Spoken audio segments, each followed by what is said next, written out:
de ses coéquipiers. Max Alengra, les aides de Carthage qui ont donc cette occasion. Et dans ces deux pays-là, on a de grands clubs, notamment en Tunisie, l'Espérance sportive de Tunisie. Il y a également le club africain de Tunis. Aujourd'hui qui émergent, ce sont celles-là qu'il faut regarder. Ahmed Draguer. On arrive quand même à bloquer les offensives tunisiennes.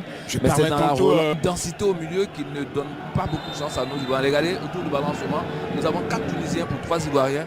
Et il en est ainsi pratiquement dans tous les compartiments du jeu. Les Tunisiens sont beaucoup plus nombreux. Oui, il y a la pression. Très haut.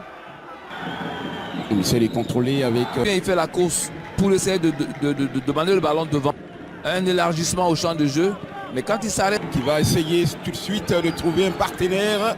C'est Ziyech, la frappe. Contré. Très bien contré par Canon. Précisément. Pour la Côte d'Ivoire, à Salé. Il y a effectivement une attaque placée qui réussit à enchaîner beaucoup plus de passes, qui réussit à venir juste la fin du premier quart d'heure. On a une équipe... il était quelque part en Tunisie, mais non.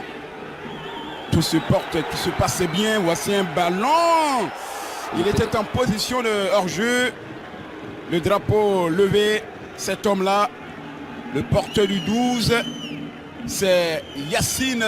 Qui est l'entraîneur à un moment donné intérimaire de cette équipe. Et après, il a été une belle équipe de regarder toujours cet espace entre les lignes. Oui. Cette sixième confrontation, c'était un ballon. Sociétaire de Angers Sporting Club de la Faille avec ce contrôle. Ah, il va se mélanger les pinceaux, mais là, il y avait une position de hors-jeu. La pelouse est légèrement glissante, on l'a déjà vu sur 2 ou 3 actions. Mais c'est quand même impressionnant de voir qu'un stade qui n'est pas loin d'être un stade de quartier ait une aussi belle pelouse. Qui essaie de passer. À utiliser son pied droit. Voilà. La faute de caissier, Franck. Oui, c'est une faute de réaction parce qu'en fait lui-même a subi une faute. Et naturellement, il... Juste cette possibilité. Et ça va passer à côté. Oui, on le voit, le côté gauche est leur meilleur côté pour l'instant parce que là, ils arrivent à passer, là, ils arrivent à composer. Ils arrivent même... Venu dans le dos de la défense qui est là, sélection Bakayoko Kapit, regardez. Lui, il est en retard, donc il doit qui était à la canne ensemble, donc où il y a quand même... Roger a salé la frappe. Est-ce que ça a été envoyé dans la surface de réparation tunisienne? Pratiquement personne au premier poteau. On commence à s'énerver un peu, mais il n'y a pas de quoi. Dernière minute, on rappelle Bakayoko Kapit que ça peut booster, pourquoi pas, le moral. Manqué d'efficacité, ils ont même raté un penalty. On savait que c'est une équipe qui avait un fort potentiel. Il fallait simplement la remettre en confiance. Et voilà, aujourd'hui, ils sont allés renverser la balle. Un corner, un ballon qui est levé. Et la tête de remet dans le paquet à Salé. Et qui va marquer Roger à Salé, on vous l'a dit. Ce garçon-là, il est là. Et qui va donc ouvrir la marque après seulement 2 minutes pour cette deuxième partie.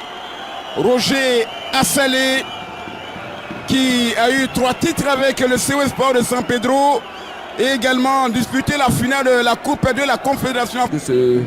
Les Tunisiens puissent tirer un profit. Qui essaie de se défaire du marquage de Maïga, la faute. Oui, il y a la faute parce qu'il a les deux pieds de l'adversaire, voyez-vous, il est bousculé largement. Oui. Parce qu'il faut bien que de temps en temps, Camara prenne le temps de faire jouer les autres. L'équipe a besoin de s'habituer aussi aux autres gardiens. Si de Roger à Salé, ce but qui fait Youssef qui va Jean-Jacques. Voici Roger à Salé. Peut-être le second but. Et oui, c'est exact. Avec la réalisation, il me semble, Fofana Seko qui va marquer pour la Côte d'Ivoire la deuxième réalisation. L'équipe tunisienne en difficulté et la colonie ivoirienne, Mohamed Fofana de Metz en France. Attention, la frappe Et la réduction du score avec ce ballon moment. On parlait bien sûr de cette entrée de handball victorien. Il va donc réduire la marque. Là, c'est le 23 Narim qui va donc marquer là et qui permet à la sélection tunisienne de revenir momentanément, on va dire, en réduisant le score. Bakayoko Kapit, c'est pas encore terminé. C'est pas terminé. Un match, je l'ai souvent dit, un match est fini au coup de sifflet final, jamais avant. Regardez, ils sont 4 et ils passent. Et Bowo ne ferme même pas son angle, il est dans une position médiane. Et on a l'impression qu'il ne croit même pas que cette balle vient à l'intérieur de son filet.